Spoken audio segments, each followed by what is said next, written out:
to the eventual publication of Tiruvarutpa in a few days. Unfortunately, this preface was never published, so we don't know if he provided it or not. Probably not, because it likely would have been published if he had produced it. Ramalinga ends his letter by responding to a prior request that Ramalinga apparently made. And this is the request. Ramalinga seems to have asked that the work be brought out under the name of Ramalinga Swami, right, the way that we know him today. But Ramalinga objects to this. He says, I don't give my permission that the work be brought out under the name Ramalinga Swami. Why? Because it seems that this name is controversial, so it shouldn't be used. So even before the publication, clearly Ramalinga was a controversial figure. And he wanted to avoid controversy. And this is maybe why, in another letter, which I didn't cite here, he tells them only to publish the works about Shiva, not to publish the other verses. And these other verses were probably the more radical verses, which were only published in 1885, almost 2 decades later, and more than a decade after Ramalinga's death. So that was the first time those radical verses, which we know quite well, but Ramalinga's verses were published. So he seems to have wanted to avoid controversy, but no luck. He had a lot of controversy when this came out. So the work was then published in 1867. And the first edition is quite rare. I've only found one copy, which is at the Ramalinga Adigal library in Kanamata. And so this is a photograph I took from that edition. The work was published in February 1867 by Asiatic Press, 292 Lingi Chetty Street, Madras. So I went there to 292 Lingi Chetty Street because I wanted to see what was there, if there was any kind of press. What I found was this temple. It's like a Vaishnava temple. I don't know. If anyone knows anything about this temple or have any thoughts about it, great. It looks like an image of Krishna, I guess, playing his flute. With a couple of gopis surrounding him. So unfortunately, we have no information. I haven't been able to find anything about this Asiatic Press, but these were the people who published this first edition. It was edited and arranged by Tiruvarutpa who was a Tamil scholar, and later Tamil pundit at Presidency College. So a very well-known Tamil pundit, and this is a small temple.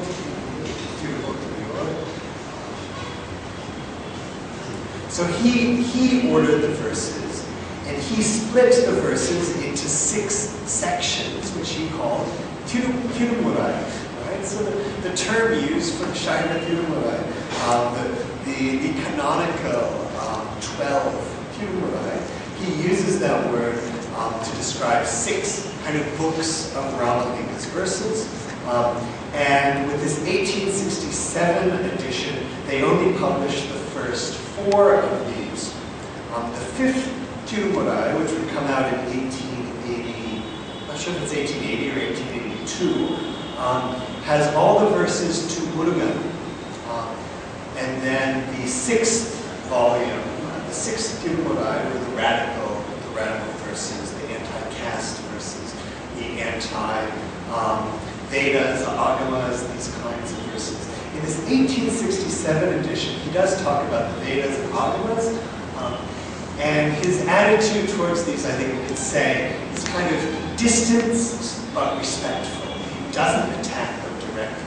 So we have to wait almost 20 years to get those more direct attacks on the established kind of literary canons. But he never attacks, for instance, the Tamil works, the Devada. He held the Devada, especially I think Manikavasa, he held in very high esteem.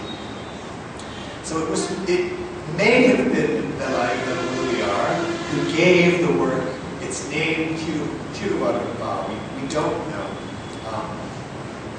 What we do know is that he composed a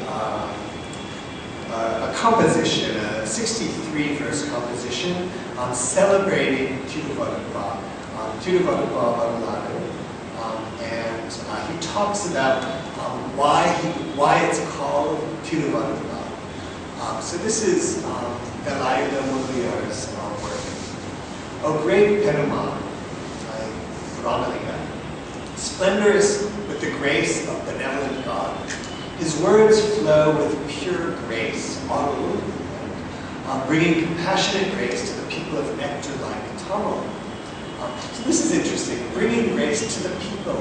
I mean, the sense that Ramalinga is spreading Shiva's grace to maybe a wider cross-section of people than the Mats were doing at the time.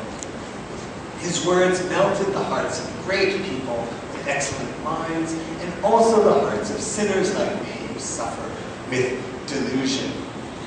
Model what he uses here, which then we can model in Adhika's coinage. These words, cultivating grace full of affection beyond measure, are crowned with the name Adhika, songs of grace, because they impart the secret way that enables one to live united with the flowers of the rich anklet of Shiva in his form as a woman, with fish-like eyes and ornaments full of gold and jasmine. So he tries to justify why he calls it Adhika. The term Adhika is itself quite controversial. The term has been used to describe those canonical works of the Shaiva canon, especially the Devaram. In fact, Navalar later limits Adhika to 5 works. Devaram, Periparanam, Tiruvisaipa, I think Tiruvasam, one more which I'm forgetting. But he wants Adhika to be limited to those 5 works, these canonical works. So they're using this canonical name to describe Ramalinga's verses. So this here is the challenge, right, to orthodoxy. You have this person who's outside of these established institutions, publishing this work which claims this canonical status, and using print as the avenue to do this. So I'm just going to skip ahead just a little bit. I've covered most of what I wanted to cover. There were a couple of prefaces that were published with the work, and this is the more interesting of the two. This is his one of his supporters, maybe Sundaram Pillai, who says, God, with the highest grace, in order to destroy the suffering of our individual births and the bonds of our personal karma, took a holy body out of compassion. And I think he uses the verb avatarita. Is it 8 shoulders or 2, 3 eyes, or 2 eyes of grace? So saying Shiva took form as Ramalinga. A name of 5 syllables, right? Namashivaya, or the miraculous name of grace, Ramalinga. The 4 Vedas, or the 6 Murais. Here's a direct challenge, I say, to the Vedas, or at least say these 6 Murais of Tiruvarutpa are equal to the Vedas. These things are equated. Thus, you reapportion yourself, ascetic, who destroys illusion, i.e. Shiva. So here we find the apparati around the publication also pointed to the divine nature of Ramalinga himself and of the verses.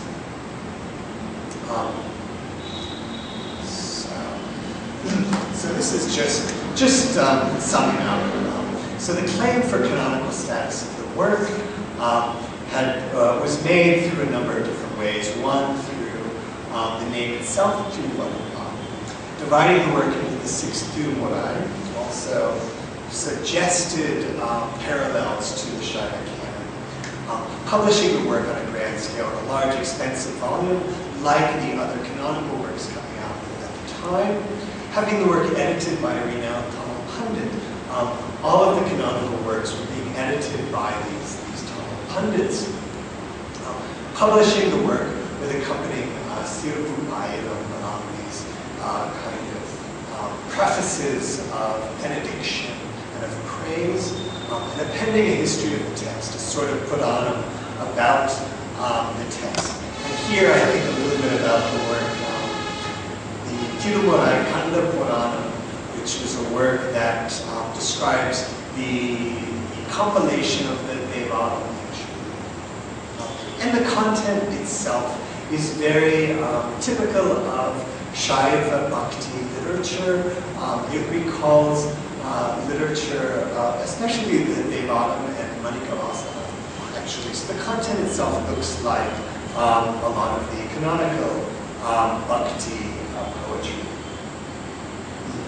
So in conclusion, one might suppose that the threat posed by print to established monasteries is that it is employed to spread radical, unorthodox messages, or that it facilitates the publication of cheap literature with a popularity that overshadows that of orthodox literature and messages.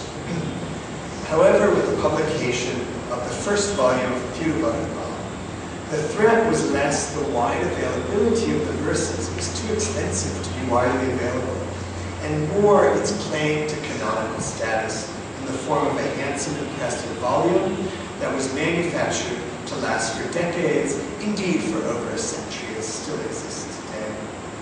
The cost of the volume would have been prohibitive to popular audiences, and so it shared more with the editions of canonical works than it did with the bizarre literature. Which is to say, Ramalinga's verses were published in a literary form that made them a threat to established Shaiva institutions.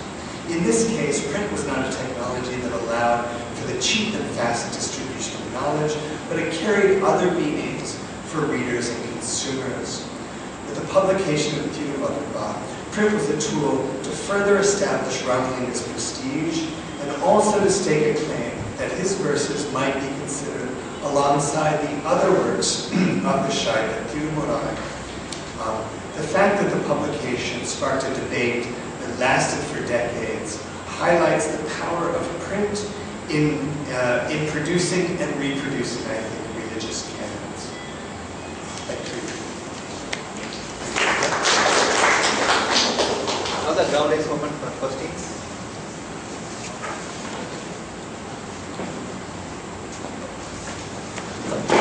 We are talking about the challenge posed by the Tiruvarutpa. Was the challenge in the plane of the philosophy underlying philosophy, or was it the social practices? Was the challenge through the philosophy? Is that what you're asking? was the challenge in the plane of the underlying philosophy, or was it in the practices? I think it was. I think it was probably both. I haven't done a close kind of philosophical analysis of the work itself. And I think you're pointing to an area where I'm not so familiar, and so thank you for that.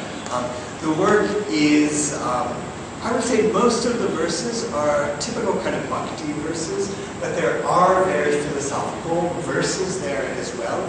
And Ramalinga was a devotee of Shiva, but he was also a philosopher. Actually, my sense of his philosophy is it's fairly orthodox. So I think it's more his position in Vadalore, which he often called North Chidambaram, as a kind of alternate center of Shaiva authority.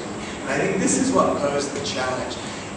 He was also becoming very popular, and he had a lot of support in the Chidambaram temple itself. Some of the Dikshitars became his devotees. And I'm not sure how much you know, but Navalar, who was resident in Tiruvarutpa at the time, was coming into conflict with the Dikshitars and telling them that their practices didn't adhere to the agamas. So I think it was his more at the practical level, I think, than the philosophical level and the social level that Ramalinga was challenging the months, and especially I think Tiruvarutpa as setting up this kind of center, alternate center. He established a temple there. He established all sorts of institutions for feeding the poor. So he was really, and he was becoming very popular. So I think it was his popularity part as well that was challenging. In fact, a critique that Navalar published 2 years after this, Navalar published a critique of Tiruvarutpa. And Navalar says in that critique that people throughout Tamil Nadu were singing Ramalinga's verses at temples and were leaving the Devada, not singing Devada anymore, singing Ramalinga's verses. So he was becoming very popular, and so that was challenging to the orthodoxy.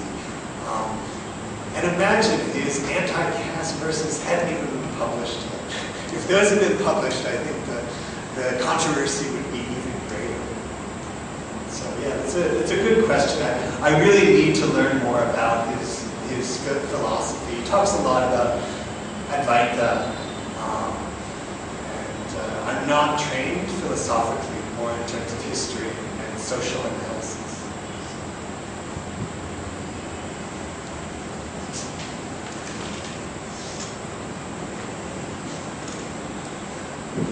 I had you have the various things talked about the year 1812, and they said from the year 1812 onwards, Yes. there was canonization meant being published in print, not just from the manuscripts. That's right. Why that particular year? What's significant about that year? That was in fact the year of the first printing of kind of what we think of today as a classical Tamil work. That was the Tirukural. The Tirukural was published in 1812 by a group of pundits working at the College of Fort St. George, and that really marks the beginning of the publication of the classical Tamil literature. We often think of this only from the sort of 1880s, I think, with Sami Nadar and the Sangam, the discovery of the Sangam literature. But there, I think, discovery actually needs printing, right? That was the first time it was printed, and it became public through print. But these processes were going on much earlier than that, the publishing of this important literature. So that's the date of that first publication of Tirukural. And Tirukural must be the most widely, often published work in Tamil. I have a comment on the 266 Lingi Street that we had. Are you sure it's not gone through several renumberings? Because our city, Sorry about that. the 266, the Lingi Street address where there is a temple. You were saying you couldn't find it. The Madras Corporation changes numbers on streets every 10 years or so. Yes, yes. So you have to look for the correct numbering from I did. I was following the old numbering, but I don't know how old that old goes back. I thought the old would go back to 1867, but yeah, you could very well be right. It was certainly, it's in this area. It's one of my favorite parts of Chennai, actually, that area, Georgetown. And this is very close to the old Ramalinga Adigal library. And I don't know if anyone's familiar with that area, but that was the first building, actually, where Ramalinga gave his first discourse on Periya Puranam, where he kind of, that was his first public discourse and the beginning of his famous career. His worship of fire, he is also found in some other part of the globe. Allah also introduced the worship of fire. And I want to know whether you find any difference between the worship of fire and some other parts, worship of fire as per Radala. Do you find any difference Between Valalar's worship of fire and worship of fire in other parts of the country, apart from India? India. The worship of fire in other parts. Some religions, I think they are also fight the worship, fire sacred. They are also worship. I don't know the Like in the Vedic yajna. Have you read, think about, have you thought about this particular? I haven't thought much about that. In fact, one of my goals in this trip is to go down to Vannalore, and I'll spend a few days down there and see the worship of the Jodi.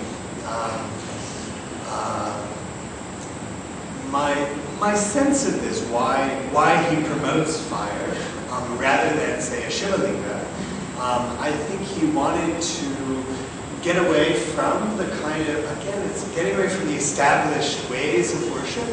And I think here is another way that he challenged through practical means by setting up, by worshiping fire rather than worshiping a linga. And I think for him, fire was a more universal symbol. I mean, he was very liberal in the way he saw religion, and he was very much more open to other religions, as opposed to Navalar, of course, who was very narrow and orthodox. I think we can use that term fairly loosely. Ramalinga was much more liberal, and I think for Ramalinga, fire was a more universal symbol than, say, a lingam. So I think that's why he chose fire. How it compares to the worship of fire in other places, I'm not sure. I haven't really done a study of that, but it's an interesting question.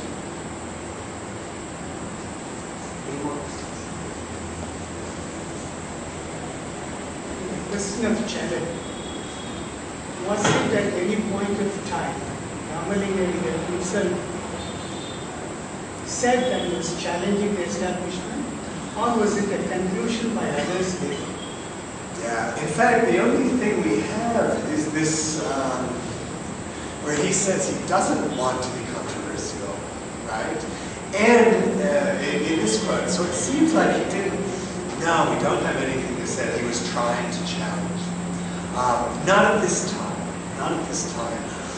Later, when the 6th Tiruvarutpa was published in 1885, there are some pretty direct challenges, where he says things like, he addresses the Shaiva acharyas and says, you're involved in debate about scripture, but you simply attack each other and you don't focus on Shiva. So there we find actually some direct attacks. And it seems that those verses existed at this time in 1867. He simply didn't want them to be published. So the challenges probably were there, but we don't have any evidence of them. And we never see him directly say anything like that, like he wants to directly challenge Orthodox institutions. But the Orthodox institutions clearly felt challenged by him. Their reaction, they clearly took it as a challenge. And I think at least his followers meant it as a challenge a little bit. I think Ramalinga we can't make Ramalinga responsible for all of this. I think his followers also really framed the text in significant ways. I think Ramalinga must have authorized everything. And in another point, he does say he gives permission for those 2 prefaces to be published. But we can give some of the responsibility to his followers as well as to him. Any other questions?